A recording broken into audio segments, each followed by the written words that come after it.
Hello, buddy. Today we have Nicole Kaminski with us. She's a survivor, advocate, and a graduate student at the University of Oregon.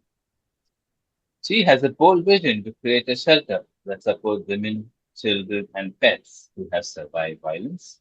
She's here to share her journey, her resilience, and the inspiring dream for making a real difference.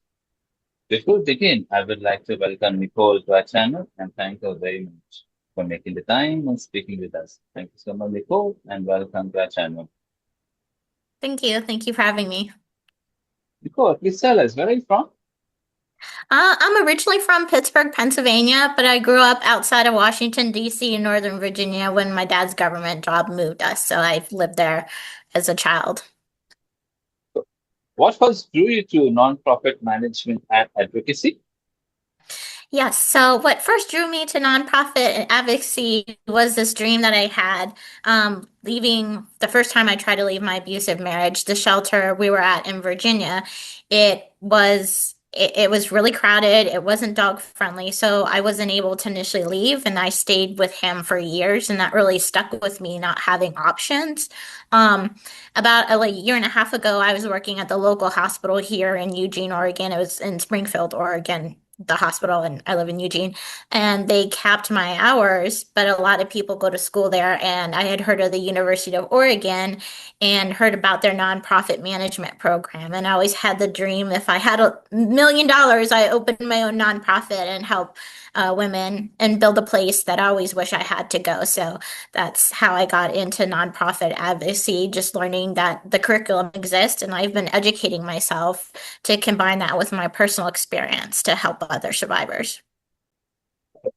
As a survivor, what gives us strength not just to heal, but to help others? Yeah, definitely. When you're initially going through stuff, it is like all about you. And I'm still processing what I've been through in therapy. But with time, you heal and you open up more. And as I've healed and opened up more and made friends, I've talked and realized just how common, unfortunately, a lot of the things that women go through are domestic violence, sexual assault, human trafficking. And so there's great sadness that a lot of people that I've made friends with in different places in the country in the US can relate to what I've been through, but it's an understanding that it's not about me. So for me, time and space and therapy and connecting with other great women that have been through it too, and letting me know that it's just me. A lot of it is learned behaviors and family dynamics, mental health, a lot of things. But just for me, it's been important to kind of heal and own my story, but be there for others and listen to them, but have the courage to like open up and share so that you don't feel alone. I feel a lot of survivors feel stuck in their trauma and they feel shame, but if you can talk about it to someone and it can help them realize what they're going through or what they've been through and it's not their fault. So for me, part of the healing journey is just kind of owning my story and trying to get out of that shame and realizing that I can't change what I went through, but if I can help someone else, it it makes it easier to carry what I've been through. You have worked in law, healthcare, sports, and nonprofits. How have these experiences shaped your approach towards advocacy? I feel like my varied background gives me a lot of experience and will help me in nonprofit advocacy. With sports, everyone has their different sports teams, but in the legal world, it's very deadline driven. And working in the hospital, it's very people centered, and same with nonprofit. So I like that I have a varied background. I feel like it'll give me the tools that I need, the tools that to understand that, we all have our differences, but the same stuff, but to find those common dreams and goals. Like working in nonprofit advocacy, it's very coming from a legal background, it was all doing my own work. But being back in school and the projects that they're having us doing, it's about building community and connections and support and sharing your dream, even though it's been hard to open up about that. So for me, I feel like it's meeting people where they're at, finding what drives them, what motivates them, what they like, what they don't like, and whether if they're a lawyer, paralegal, if they're a nonprofit advocate, or they're just a big sports fan, or they worked in sports, just people are people, but just finding the likes and similarities that you have and kind of coming together as a team to create something wonderful. How has vulnerability played a role in your resilience and growth? Yes, that's definitely vulnerability has been hard, but I've been trying to lean into that. That brings up a good subject. I've been reading a book for school, Brene Brown's Dare to Lead, and she's talked about the courage that it takes to be vulnerable. And so I've never thought of myself as courageous, but leaning into that vulnerability that I've shared with friends or even a therapist when I've spoken up and had to get help to be like, I'm not okay. It's a really low place to be, and you have to have that courage to be that vulnerable, to be like, I'm not in a good mental place. So for me, it's been owning my vulnerability and finding that courage to speak up and ask for help. And that was years ago, and that's taken me to where I am now. I've been able to get stable and find out my future and purpose and be in school. So I think it's just about speaking to the safe people in your life, whether if it's therapists or preachers or families or friends, and talking about what you've done and been through and processing that in a healthy way, and then trying to find those friends. Because I still have bad days, and I've had friends that are survivors too, and they can call me up and text me and be like, "Hey, they've had a triggering event or anything." So for me, it's been believing that I'm stronger than I am and finding that courage and being vulnerable to be like, yes, I've been through a lot of things. And if people are going to judge me for that, then that's okay. But I'm stronger than I look. And if I'm struggling to process any emotions, I reach out to therapy. So it's good to have good tools as well. But I just feel it's like, reminding yourself at the end of the day, even if you've been through a lot of stuff, that you are strong and you can handle whatever stuff is currently coming up. Winning the Oregon Innovation Challenge was a big milestone.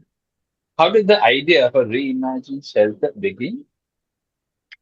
So for me, it was years after I'd finally left my then husband, came ex-husband. It was in a job interview in Tennessee, and I think it was for like some administrative assistant. It was a job just because I needed to pay bills. It wasn't anything specific, but I remember her all these years later asking me, if you didn't have to work, if you won the lottery, what would you do just to do something? And it had stuck in my head, and I had never been that vulnerable, but I was like, it was quite an interview, had to say something, so I just spoke from the heart. And she ended up tearing up because she had lost someone to DV. But I told her that if I didn't have to work for a job, I could do something I wanted to do. I would start this Reimagined women's shelter, a place kind of like a healing community where survivors have their own apartments in their woods, and there's we live off the land, and there's like this big healing community shelter, and that's where they'll meet with doctors and job coaches, and they can have their own pets. And that's just where the first time I had thought it in my head, but speaking it out loud. So for me, it was just someone asking me, hey, if you money wasn't an issue and you could just follow your bliss, it was that. But it was always something I had in my head and my heart, but I didn't have the connections or the money or know how to do it. And it wasn't until finding this program that's really given me the structure to kind of bring my ideas to life. What gaps do you see in traditional shelters and how do you hope to address them? Yes. So at my future shelter, L.I.L.A Safe Haven, survivors can stay in their own apartments up to 2 years. Typical shelters, or especially the one that I worked at here in Eugene, it was a house. So like they had to share living space, like kitchen and living room and everything, and bathroom. They had their own rooms. What I imagine, they'd have their own apartments, their own place to come home to and decompress and feel safe. But then they'd have access to the wellness center and the on-site psychiatrists and doctors and peer support and all that stuff to heal, and then job counselors to find out what they want to do if they want to go back to school. So for me, it's addressing the biggest thing. Traditional shelters are 30 to 90 days at best, and as a survivor experiencing that, 1 to 3 months is not enough time to go through all like the court and legal proceedings, or married and separation and restraining order and child custody agreements. If you have kids, it's not enough if you're not working to save up and put down for the first month's rent. So it's about giving survivors the time they need to get out of fight and flight, while letting them know they've got 2 years, you'll have safe space and access to all these services. And also, traditional shelters aren't pet friendly.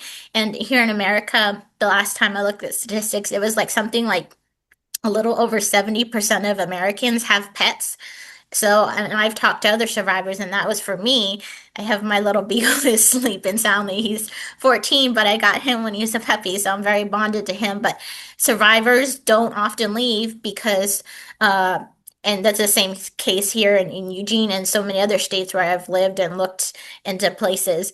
They don't allow pets. So survivors are unfortunately stuck in that position if they're ready to leave where they've got to rehome the pet. And often in that case, it's not fair to the pet.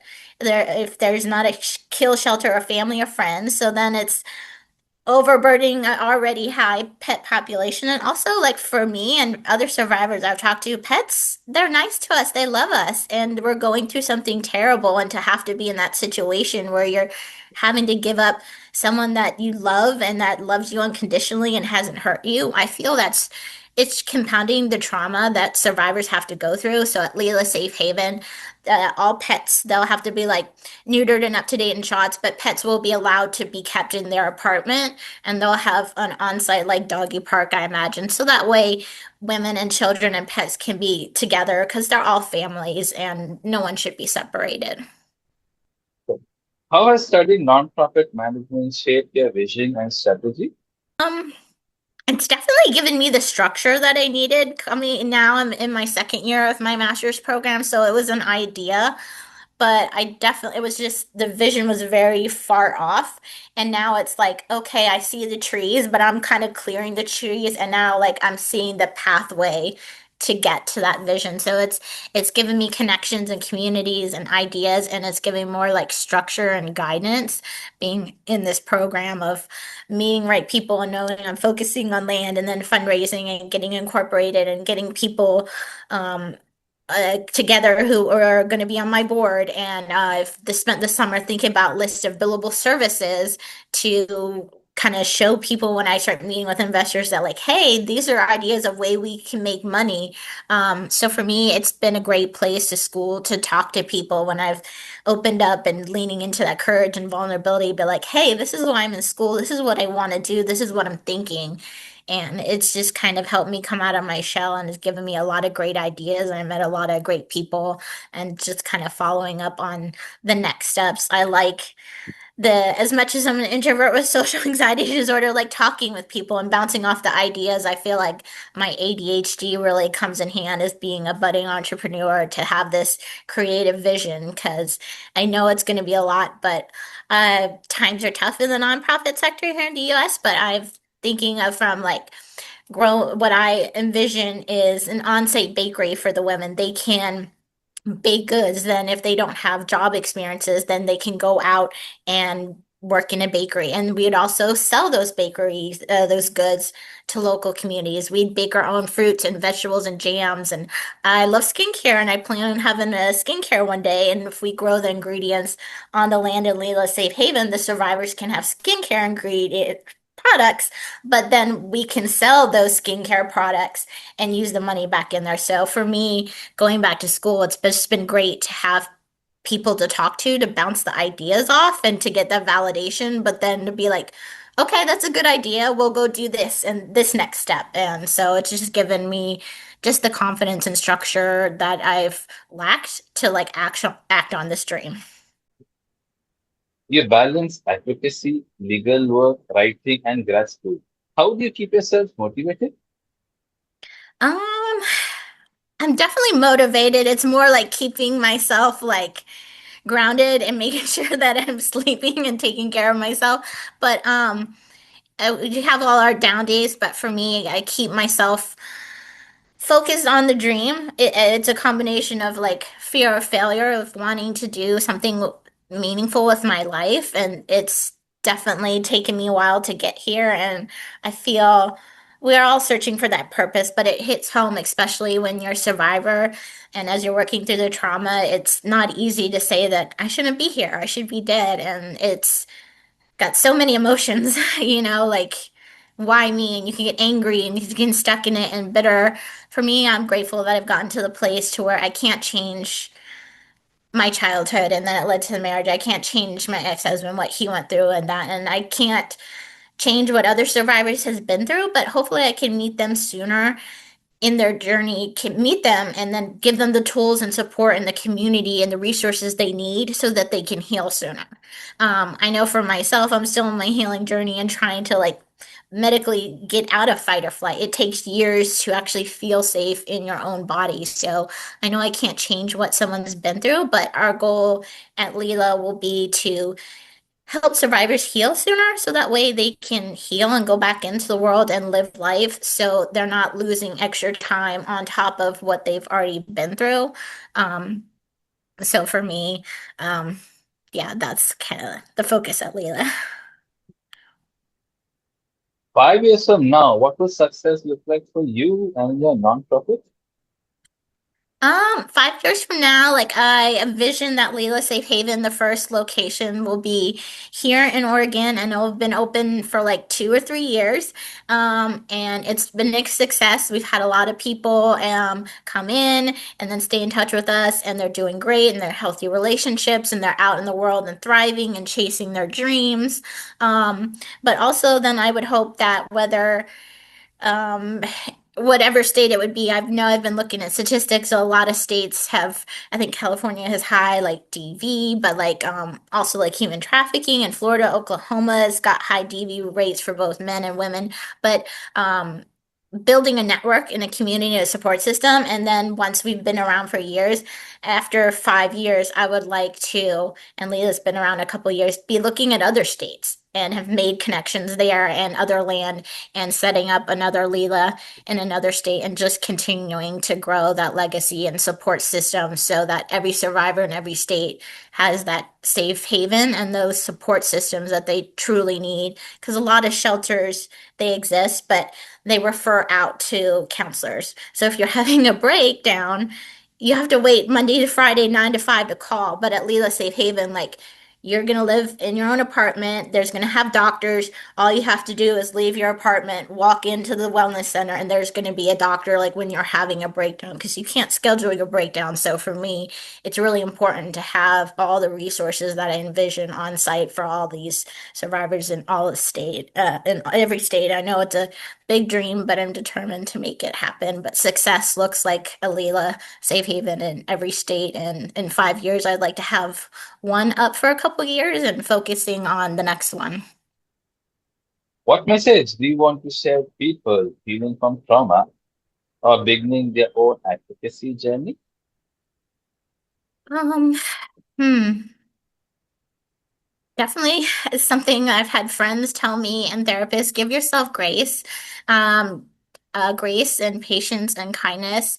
I'd own a lot of my story is that he was my first love and we went back and forth. So there's the shame of like, I left him and yes, he was hurting me and that's why I left, but then I went back and that makes you feel dumb. It makes you feel vulnerable and like questioning maybe it wasn't that bad or like I wanted it and no, it's way more complicated than that. You know, abusers, they'll play on your history and your emotions. And if there's family shame and judgment that you shouldn't leave a marriage, even if it is abusive, it's hard. And oftentimes survivors go back. So own your story is would be a big part of my advice.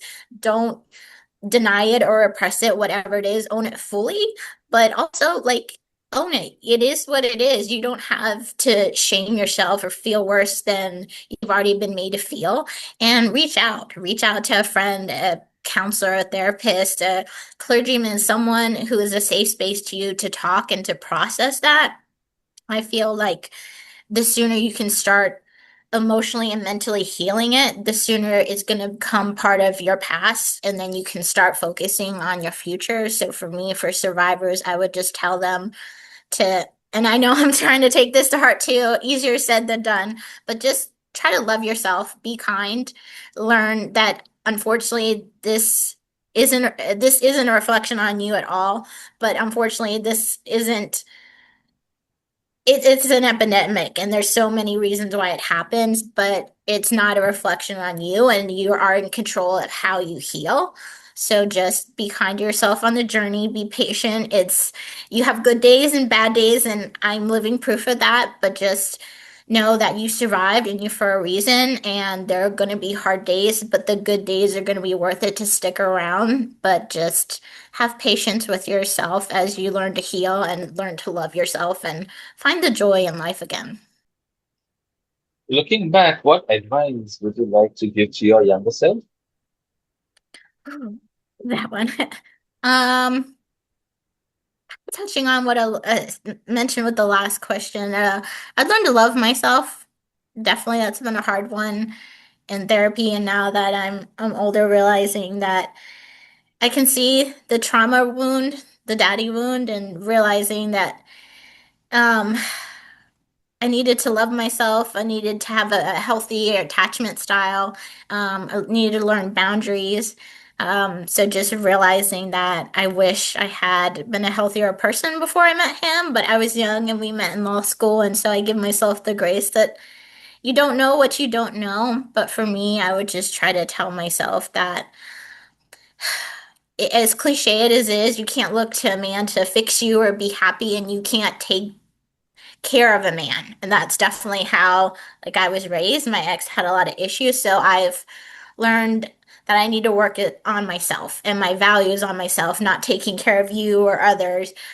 So for me, if I would give advice to myself, I would just tell myself to just focus on law school and to love myself and to take it slow and not fall in love so intensely with a guy and then try to save them from self. I feel a lot of my life it's been avoiding working on me and putting myself first. So I would just say be selfish, put yourself first. You got to be happy and take care of yourself and take care of your needs. And it's okay to walk away from someone you love if they're hurting you, and to not feel like you're a failure when you put yourself first. So that's the advice I'd give myself. Thank you so much, Nicole, for sharing all this valuable knowledge and information with us. We wish you continued success in all aspects of your life. Thank you so much, everybody, for watching this video, and I'll see you next one.